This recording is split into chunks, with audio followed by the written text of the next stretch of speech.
In the midst of a riot in the Yeah. middle of that community during COVID, and you were able to take 5,000 bottles of water, and something really significant happened. I want you to share that. Yeah. When you start giving bottles of water one at a time, or for us, tens of thousands of cups of coffee, we realize that's going into the hands of real people. So on the day that we had a riot in Santa Monica, and there was a lot that was going on nationally, but it was pretty crazy. And there was some looting going on and handing it to people as they were going by. And he's like, what are you guys doing? And we told him a little bit about what we do and who we are. And so he pulls out his phone and he takes a picture of Metropolis that was right there. And he says, hey, this is a church. They just been feeding the community. Don't touch them.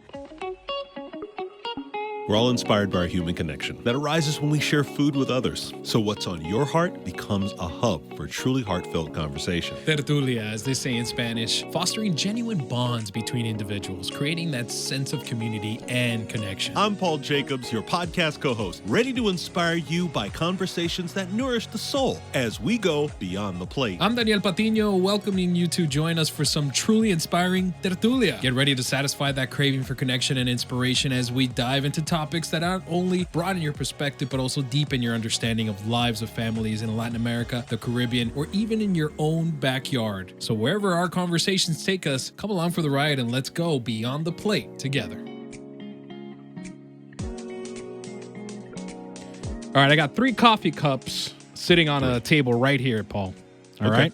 Well, not literally right here, but if you're looking I can at, see yeah, it. I can see it. Okay, I can see it. Let's go to imaginary land and imaginary land. Okay. I tell my daughter, imaginary land, imaginary land. There is a coffee table. There is a coffee table with 3 coffee cups. I see it. All right. The first coffee cup has Café Cubano. Ooh. Now we're Nice. our Coconut Creek.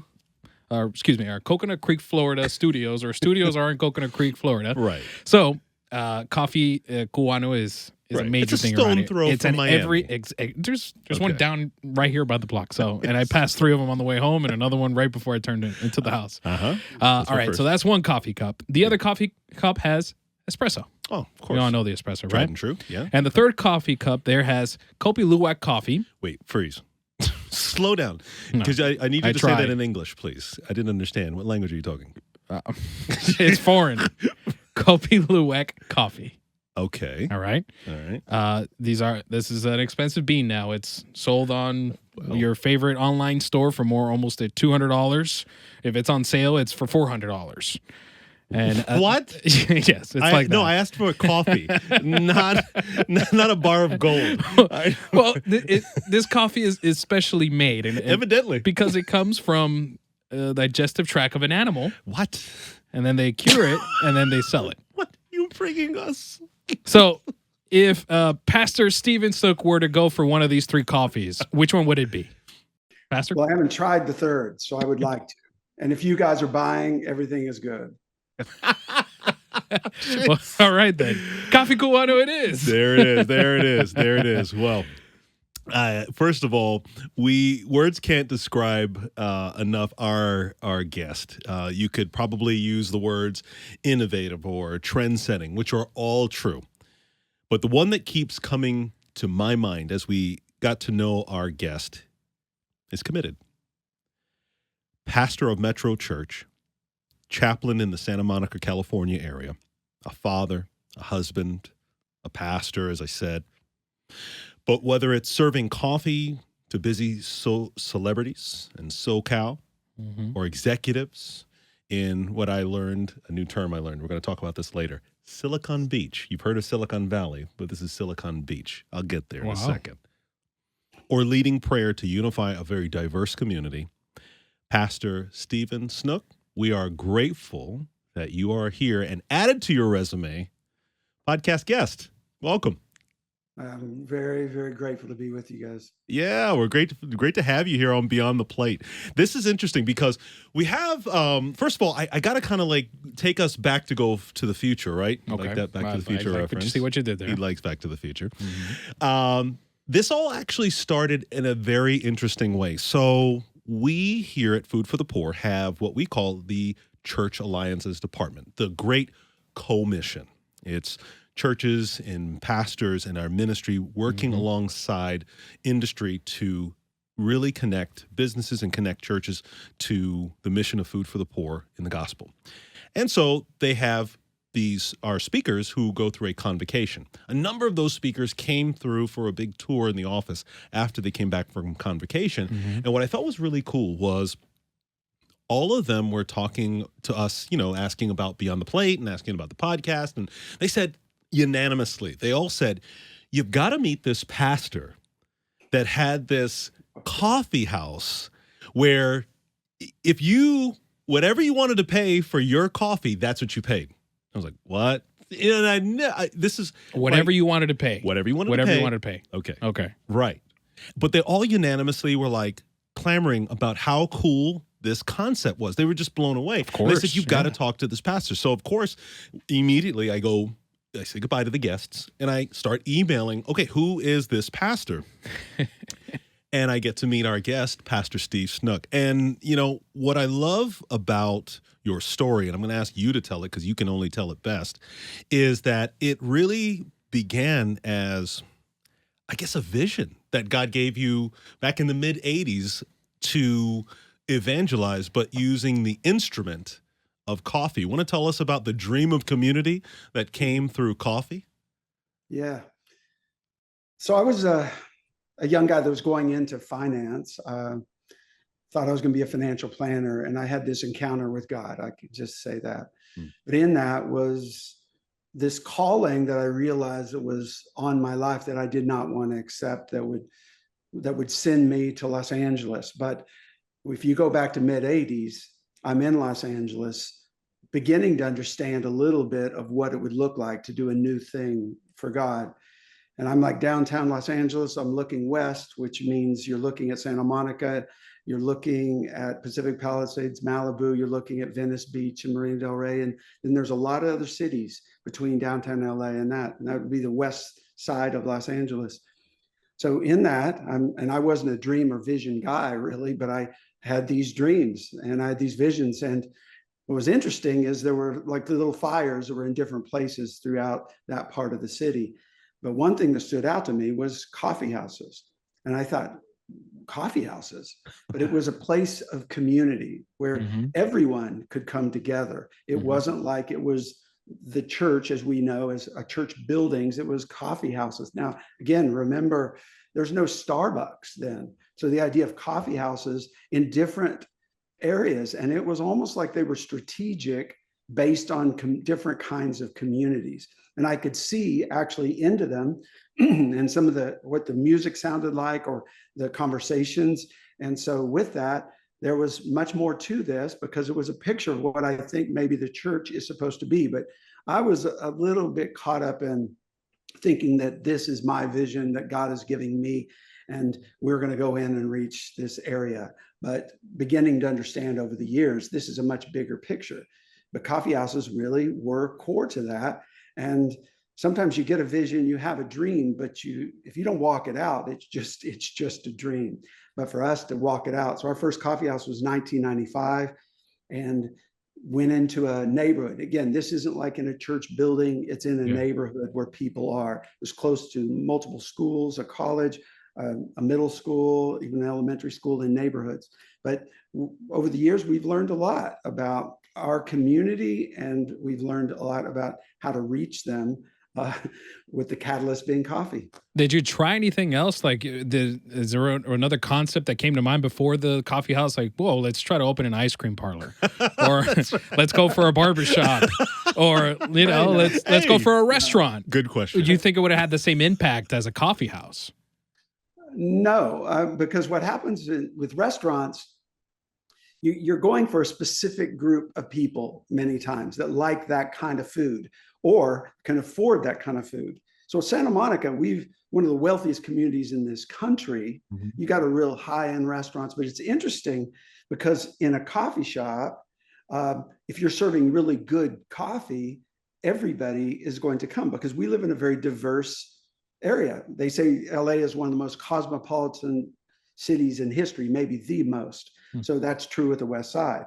So you've got people, and you probably are familiar that LA is kind of like the homeless capital of the country now. And Santa Monica is like the and Venice Beach are homeless beaches. In the middle of all this great wealth, you've got people that are struggling. We found out there were seniors who are in need, all these people. And so a coffee shop, the average person can usually pull off a coffee, even if they can't buy anything else. And they get to be around other people. And we realized that was the greatest place of diversity that we saw in the city, to be honest with you. And we started seeing what it was like in different locations. So, first of all, 1995, first coffee house, I understand, Metro Rags and Java. Yeah. What a cool name. I want to get to the other stuff, but I got to know, where did this name come, like Starbucks, but Metro Rags and Java, where did that come from? So our church is called Metro Church, and a lot of what we have has Metro in it because we see that we understand what goes on in a creative community in an urban setting, and that's kind of our thing. So the idea of Java, obviously we were talking about coffee, but Rags, in that first coffee shop, my wife started up. My wife is in the fashion industry, and it was like a high-end vintage area we had in the coffee shop. We were way ahead of the game with denim that was going over. People were coming to get denim from Japan, and so there was innovation has been a part of what we've done because we were willing to try by working with the gifts that people were passionate about and say, let's do it. So those were the Rags, and this is Java. But also, it kind of reminds people that it's not about us. So Metro Rags and Java, Metro Church expanded into Metro Cafe, and then Metro Collab and Metro Cares. We'll talk a little bit about that. But I wanted to start by just quoting something that I read in one of the articles about your endeavors. It said, Snook, a pastor, and the cafe is part of is a pastor, and the cafe is a part of his church. And this is your quote, we want to run a good business, but we don't just make it about the bottom line. It's about community and collaboration. Amen. Yeah. And so we have our cruise principles here at Food for the Poor, our guiding principles. And the first C is collaboration. You've got community and collaboration. What was that all about? Because it sounds a lot more than just serving coffee in the very wealthy vintage area of Santa Monica and the beach. When you look at the idea of collaboration, and I'm going to make it kind of spiritual here. Since I've been very young, I would read about the body of Christ, where Christ is the head and we are all different parts of it. And if we're working together, he's glorified and we're getting his work done. We're walking out the mission. So, but it means that we've got to collaborate. It means that we've got to be committed to investing in one another and allowing other people to use their gifts.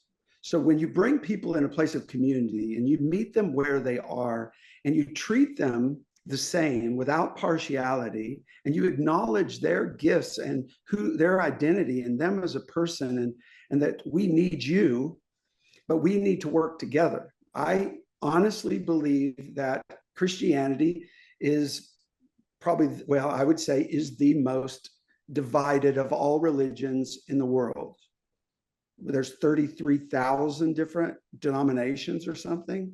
So the idea of working together, and so for us going into a community and saying, if together we're putting Jesus on display, what do they see? Now, what do they see in me? I want to be a good representative, but what do they see in the body when it's working together? And I'm not talking about just one congregation. I'm talking about the body of Christ working together and representing Christ well. But that would mean we'd have to have some core principles that we are going to live by all these years. So we've been committed to collaboration since the beginning.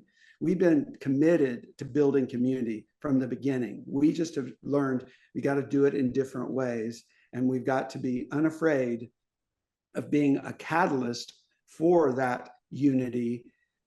So community, common unity. I mean, it's pretty simple, but that's been really hard to walk out, but it's something for the last almost, well, 35 years we've been committed to right here.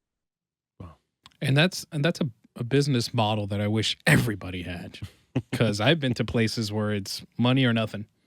You know, where lo que importa aquí es el cash. You know, I only, you know, that we're not going to give you any discounts, or we're sorry, we don't accept coupons like that or anything. Like, this is the total opposite, where you don't have to worry about stuff like that, and you can still feel included. Yeah. It's the community part of it. And funny enough, coffee in a Latin culture is a thing of that sort, where I've been in places where I feel as I am outside the circle. I'm not part of the friendship, but as soon as they bring coffee into the room, I get a coffee cup and then I'm included.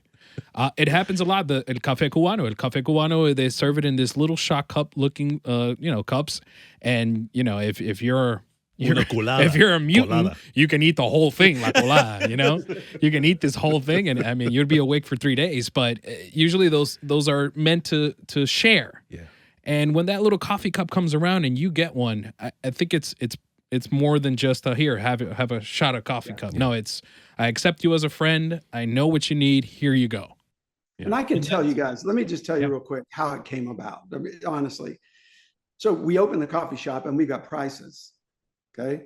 And they're a little less than the other artisan coffee shops, craft coffee. But our neighbors, we have a 13-story senior building next door. And they said, we love the coffee shop. We love being in the outdoor area under the shade and the trees and just being there. We love being around, but we just can't afford $3 for a cup of coffee.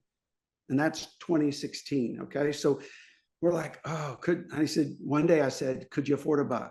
And they said, yeah. So then we started thinking, okay, what are we going to do for the seniors?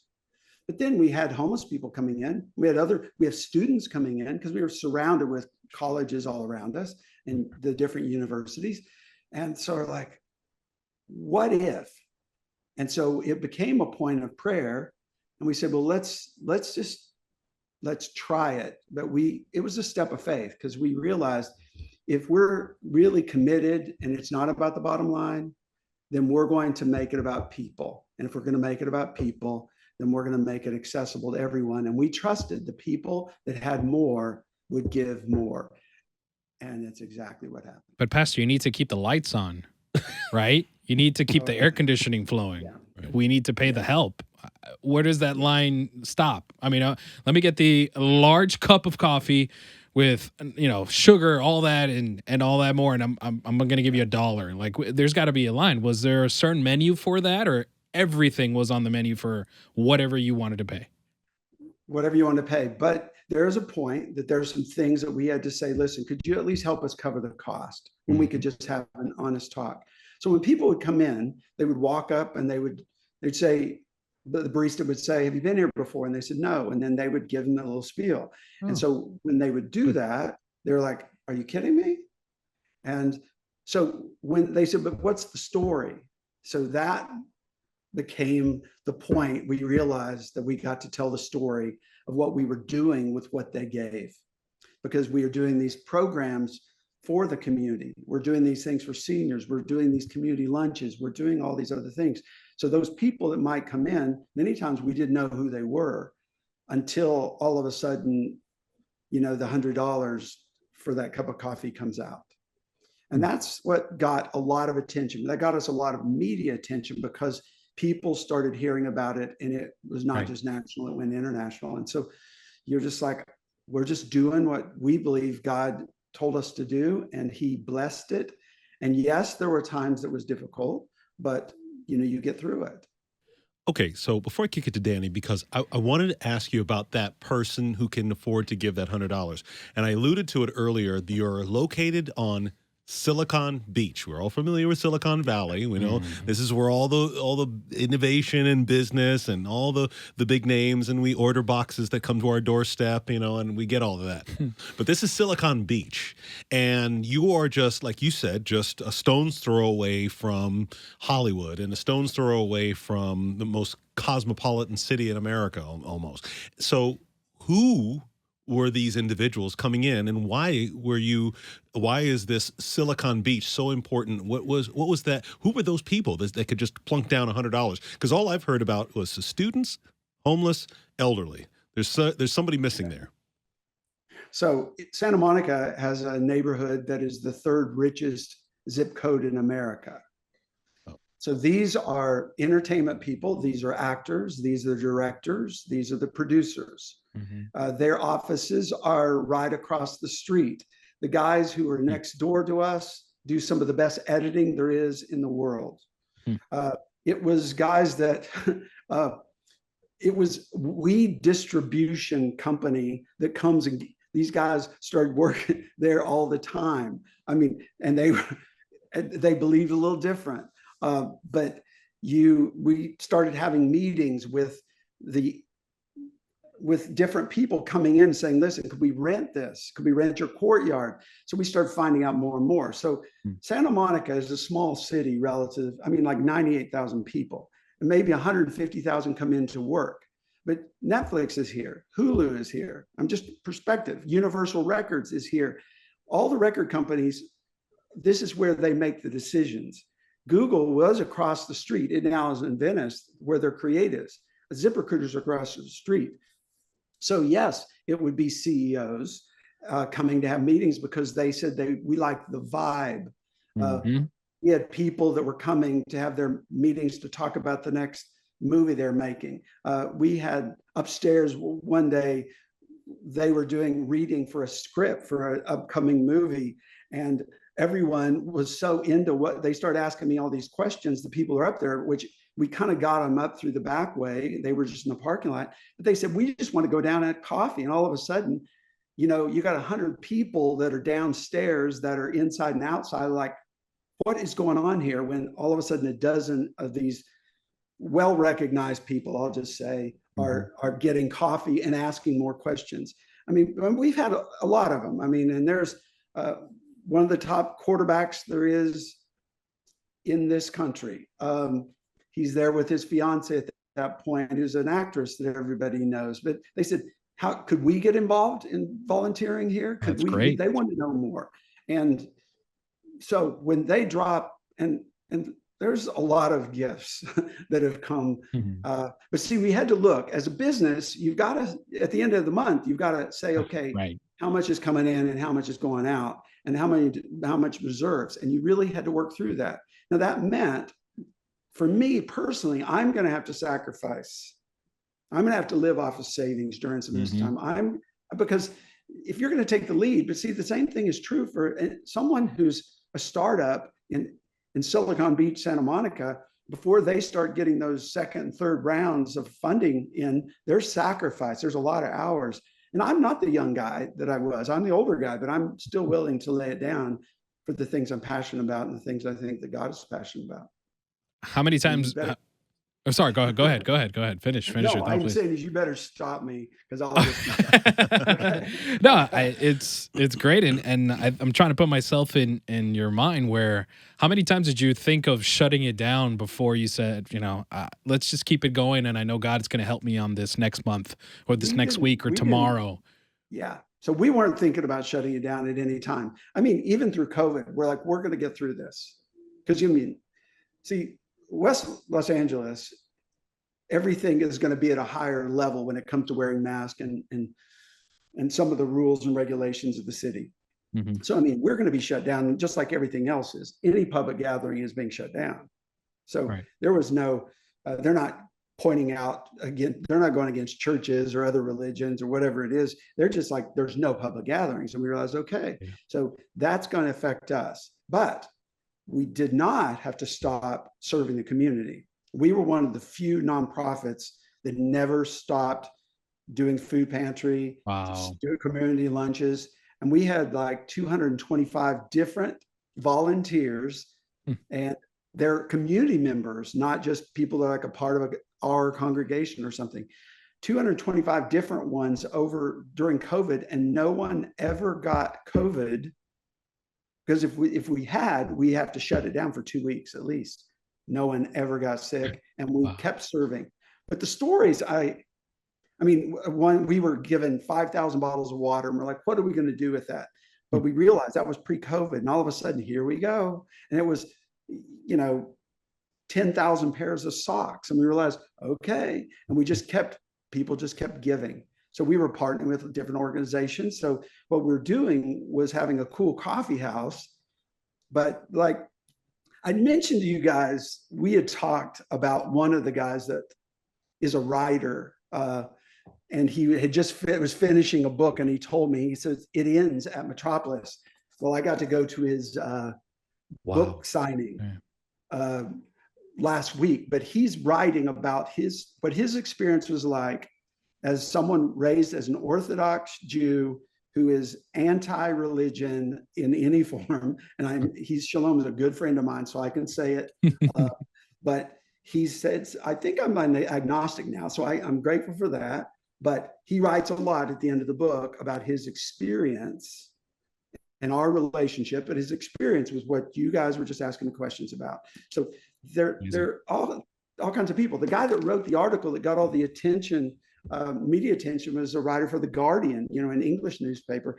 But he was not just a regular. He actually was part of our collab, our co-working space. And then he ended up writing this, and then it went crazy with people who wanted to find out more about what we're doing. Pastor, even though many of your volunteers, as you just mentioned, weren't Christian, you saw people come to faith through your work. How did that blend of service and prayer shape the experience for everyone? That's one of the most exciting things.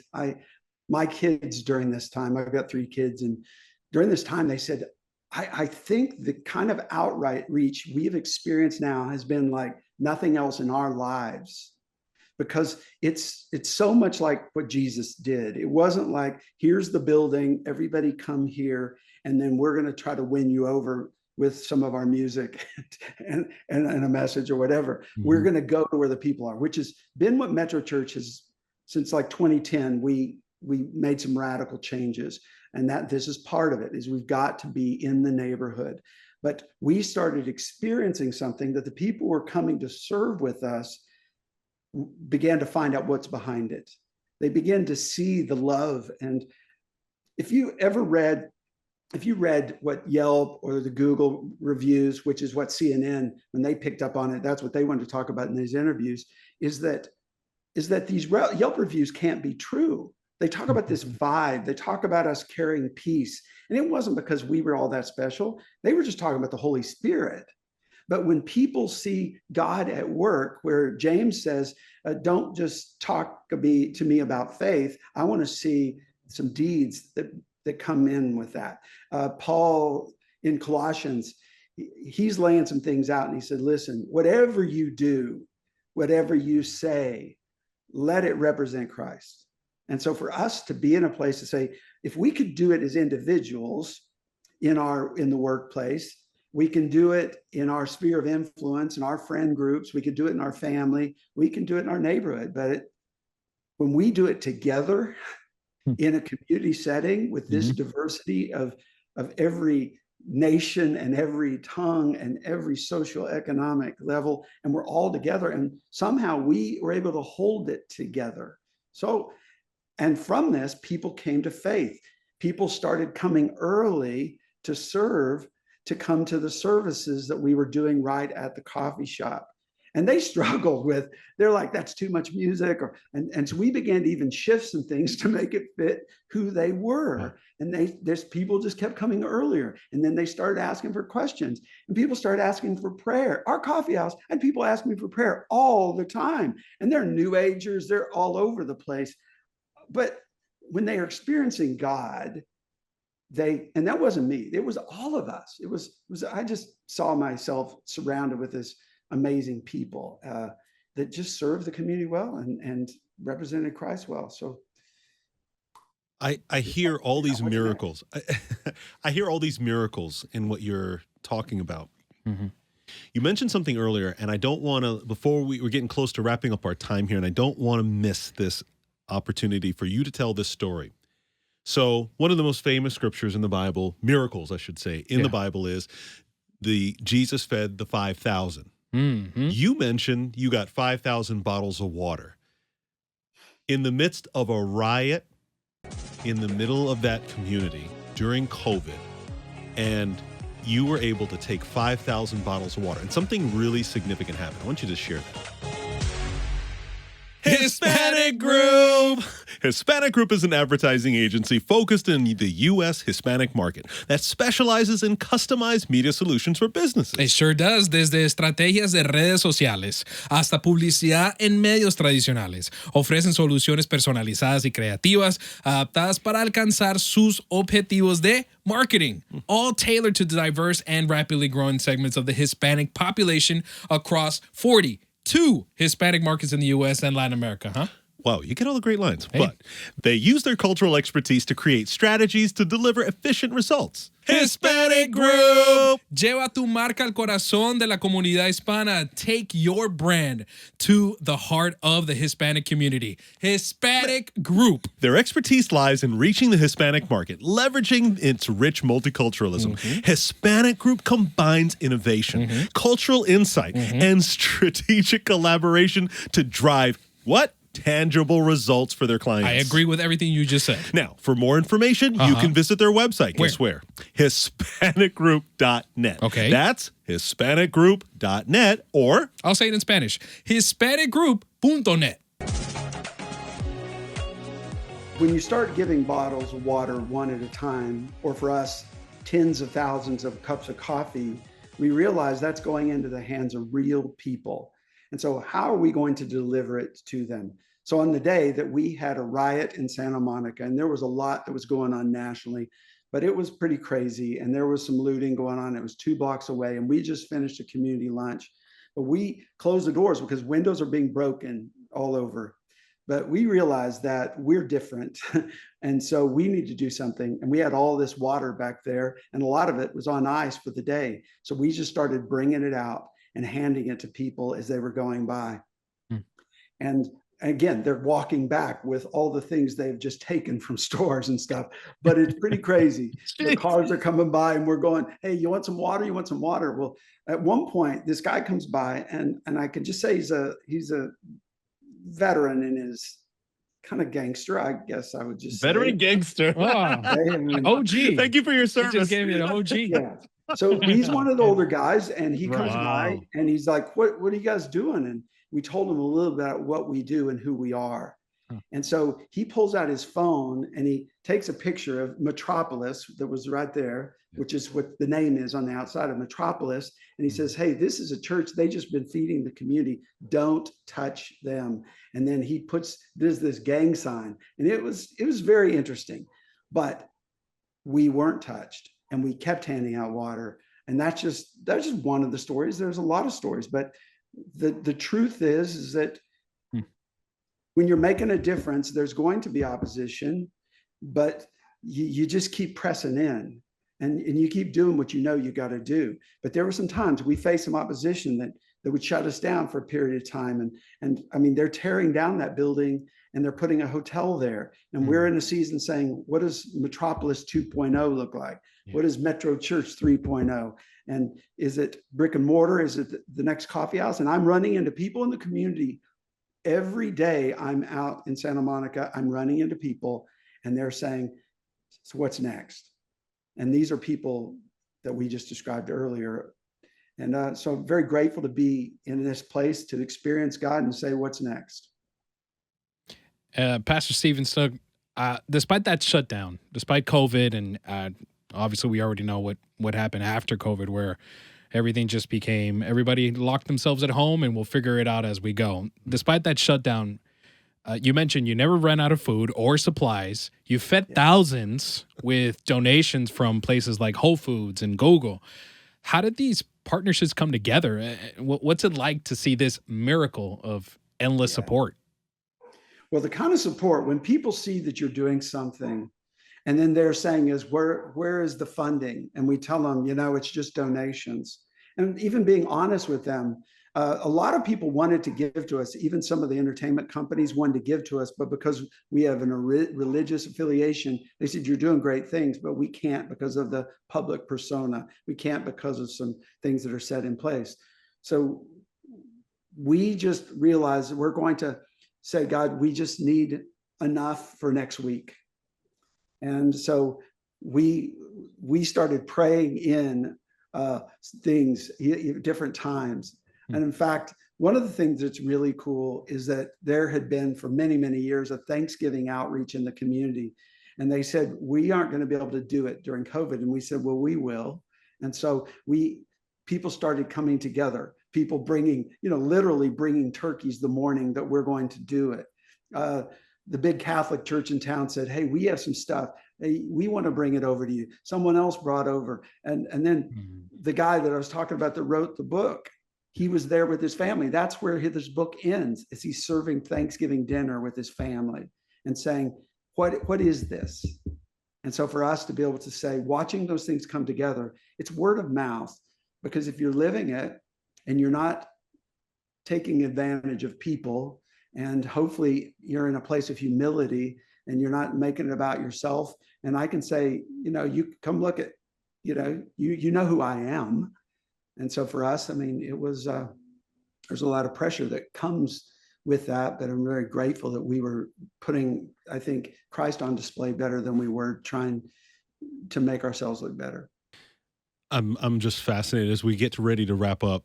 The scripture that really kind of touches my heart, and I wanted to just illustrate because it's so perfect. It's Philippians 4:7, and the peace of God, which surpasses all understanding. None of this makes sense to businessmen. None of this makes sense to baristas. Nope. I mean, honestly, truly, this was a vision for God, from God for community.